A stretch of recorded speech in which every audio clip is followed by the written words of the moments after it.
आज मैं जिस टॉपिक की आपके साथ बात करने जा रहा हूँ वो है मूलों को लेकर मैं बात करने जा रहा हूँ कि क्या होता है जब मूलों में कोई बच्चा पैदा होता है। मूल क्या होते हैं, गंडमूल क्या होते हैं, ये सब चीज आज मैं आपको बताने वाला हूँ, क्योंकि एक ऐसा विषय है जिसमें अगर कोई बता दे कि ये बच्चा मूलों में हुआ है तो सबसे पहले जब बच्चा होता है तो सबसे पहले यही पूछा जाता है पंडित जी से कि पंडित जी ये मूलों में तो नहीं हुआ, क्योंकि मूल एक बहुत ही खतरनाक कंडीशन, एक ऐसी स्थिति होती है जिसमें शायद वो पूरे बच्चे की जिंदगी खराब हो जाती है। तो इसलिए सबसे पहले यही क्वेश्चन सबका होता है कि क्या ये मूलों में तो नहीं हुआ। तो मूल क्या होते हैं, कौन सी ऐसी कंडीशन होती है जब ये तय होता है कि ये बच्चा मूल में पैदा हुआ है। बहुत ही सरल, बहुत ही साधारण तरीके से मैं आपको बताने वाला हूँ, बड़े ही इजीली आप इसको समझ सकते हैं कि मूल क्या है, कौन सी ऐसी स्थिति होती है, कौन सी ऐसी परिस्थिति होती है जिसमें बच्चा होता है तो वो मूलों में कहलाता है।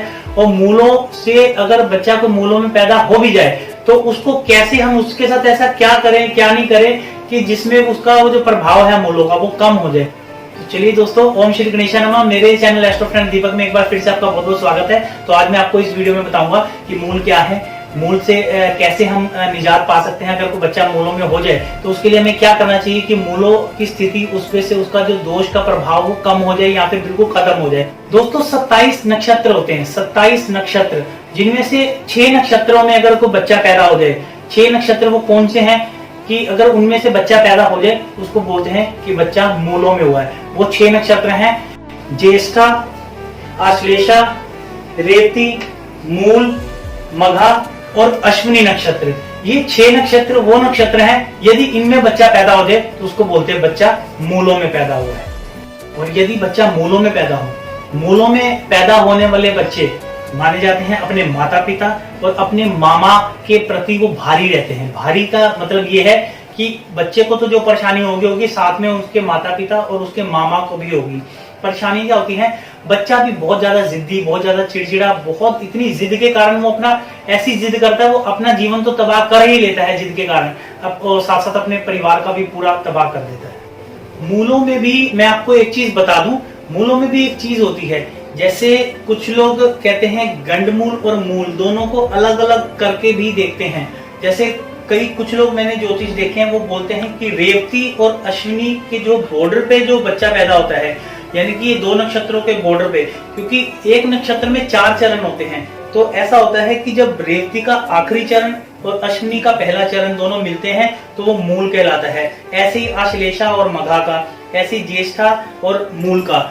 तो ये ऐसे बोलते हैं कि यदि इनके बॉर्डर पे इन जो 6 मैंने आपको बताए, तो इन नक्षत्रों के जो बॉर्डर होता है, जहां से एक नक्षत्र खत्म होता है दूसरा चालू होता है, उसके बॉर्डर पे अगर कोई बच्चा पैदा हो तो उसको बोलते हैं मूल। लेकिन उसके मध्य में अगर कोई पैदा हो तो उसको बोलते हैं गंडमूल। ऐसा कुछ नहीं है, मूल भी वही है, गंडमूल भी वही है। गंडमूल एक्चुअल में कुछ क्षेत्रीय भाषा के तौर पे देखा गया है कि कुछ क्षेत्रों में ऐसा होता है कि वो इस वर्ड का प्रयोग करते हैं। असल में ये मूल ही है और इसका कोई दूसरा नाम नहीं है। मूल, गंडमूल ये सब चीजें एक ही है। यदि मूल अलग है और गंडमूल अलग है तो दोनों की आप ये बताइए, इसको समाधान करने का तरीका क्या है? तरीका सेम ही है, कोई अलग नहीं है। अगर इन नक्षत्रों में, इन 6 नक्षत्रों में, यानी कि अश्विनी, मघा, रेवती, अश्लेषा, ज्येष्ठा और मूल में अगर किसी बच्चे का जन्म हुआ तो वो मूलों में ही कहलाएगा, चाहे वो आखिरी चरण में हो, चाहे बॉर्डर पे हो, चाहे मध्य में हो, तो वो मूल की कंडीशन आ ही जाती है। दोस्तों 27 नक्षत्र होते हैं। जो 27 नक्षत्र हैं वो जो 9 राशियां हैं उनके अधीन हैं। 27 नक्षत्र 9 राशियों के अधीन कहलाते हैं और इसमें से अश्विनी से लेकर अश्लेषा तक पूरा इनका एक सत्र होता है। तो दोस्तों अगर किसी का बच्चा, आपका बच्चा या फिर कोई बच्चा जो आपकी नॉलेज में हो, अगर कोई भी मूलों में हुआ है तो मैं किसी को डराता नहीं हूँ, मैं सीधा उसको उपाय बताता हूँ। उपाय यही है कि आप जितनी जल्दी हो सके उसकी पूजा करा लें, और जल्दी से जल्दी भी उसकी पूजा 27वें दिन ही होती है, क्योंकि 27 दिन बाद वो नक्षत्र घूम के फिर दोबारा आता है। उसी नक्षत्र में जो हुआ है बच्चा, उसी नक्षत्र का जो मुहूर्त देख के ही पूजा होती है उसकी, कि वो नक्षत्र जब दोबारा उसकी स्थिति परिस्थिति वहां बनती है।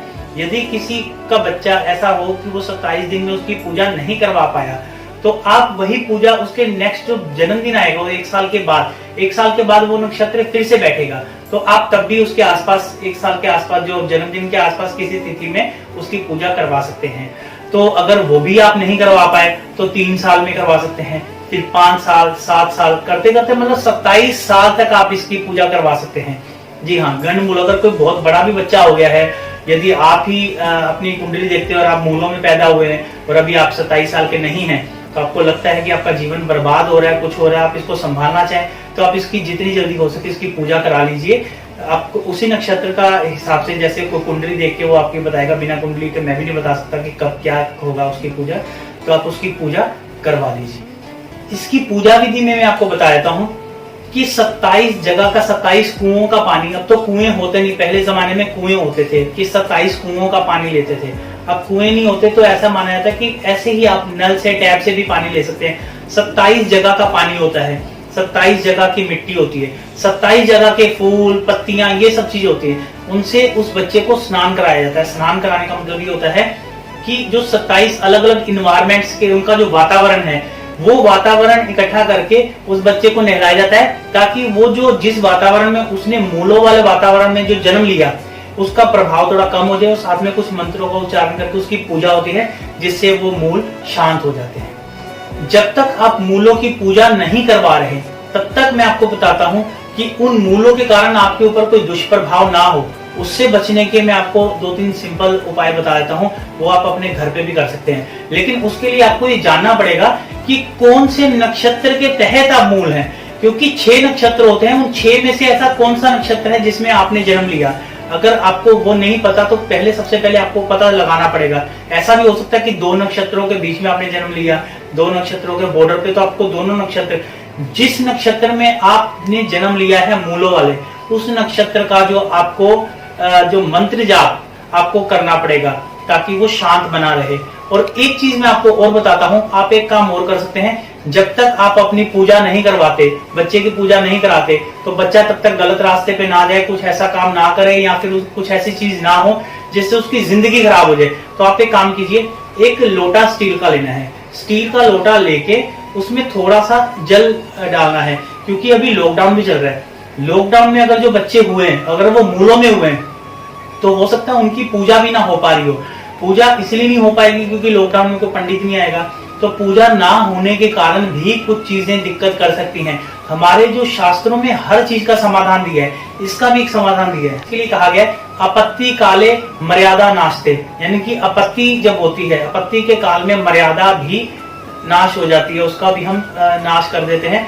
क्योंकि हमारे पास जब कोई साधन नहीं होगा, हमारे पास जब कोई ऐसी सुविधा नहीं होगी कि हम वो चीज करवा पाए, तो उस कंडीशन में आपके ग्रह भी उस कंडीशन में आपको थोड़ा सा फेवर कर देते हैं। तो आप करिए क्या, एक घर में गंगाजल लगभग सबके ही होता है, गंगाजल नहीं भी हो तो आप अपने आस पड़ोस से कहीं से इंतजाम कर सकते हैं, या फिर अगर कोई शॉप आपकी इधर कोई खुल रही है, कोई किराने की या कोई भी ऐसी ग्रोसरी शॉप, वहां से गंगाजल की आजकल शीशियां भी आती हैं, तो थोड़ा सा स्टील के लोटे में, स्टील का लोटा साफ होना चाहिए, कोई उसमें आपने कुछ गलत, कई लोग शराब वराब भी पीते हैं, वो लोटा नहीं यूज करना, बिल्कुल साफ सुथरा लोटा जो पूजा पाठ में यूज करते हो, तो उसमें थोड़ा सा गंगाजल डालिए, और बाकी उसमें थोड़ा सा टैप से बेशक अपनी पानी ले लीजिए। तो उसको ऐसे रख के, दोनों हाथों के बीच में रख के आपको एक मंत्र का उच्चारण करना है। गंगे च यमुने गोदावरी सरस्वती नर्मदे सिंधु कावेरी जले अस्मिन् सन्निधिं करो। तो दोस्तों, इस मंत्र का अगर आप जाप करते हैं तो 7 नदियों का जल उसमें वो कन्वर्ट हो जाता है, 7 नदियों का जल पवित्र जल बन जाता है। तो उस जल को आप अपने नहाने वाले पानी में डाल के उस जल से अगर आप स्नान करें, पुराने जमाने में जो जितने भी हमारे ऋषि मुनि होते थे, तो वो यही मंत्र का उच्चारण करके, यानी कि 7 स्नान, जो 7 गंगा, 7 जो पवित्र नदियां हैं उनका स्नान करते थे। तो ये अगर आप ऐसे स्नान उस बच्चे को कराते रहे, तो उससे भी बहुत ज्यादा रिलीफ मिलेगा। इसका कोई भी दुष्प्रभाव उसके ऊपर हावी नहीं होगा। जब तक आप इसकी पूजा नहीं करवा रहे, तब तक आप ये भी काम कर सकते हैं। तो दोस्तों, मैं मानता हूं मैंने बड़े ही आसान शब्दों में, बड़े ही सरल भाव से आपको बताया है कि आप क्या क्या कर सकते हैं। अगर कोई बच्चा मूल में हो, यदि आप भी मूल में और आपकी एज बहुत ज्यादा बड़ी होगी है, तो आप क्या कर सकते हैं। तो 27 साल तक ये मूल आपको परेशान करते हैं, उससे पहले पहले आप इसका निवारण कर सकते हैं, पूजा भी करवा सकते हैं। 27 साल के बाद भी इसका दोष चलता रहता है, लेकिन थोड़ा प्रभाव कम हो जाता है। तो दोस्तों, ये थी आज आपको जो मैंने बताया मूलों की पूरी डिटेल। तो इसके साथ मुझे दीजिए इजाजत।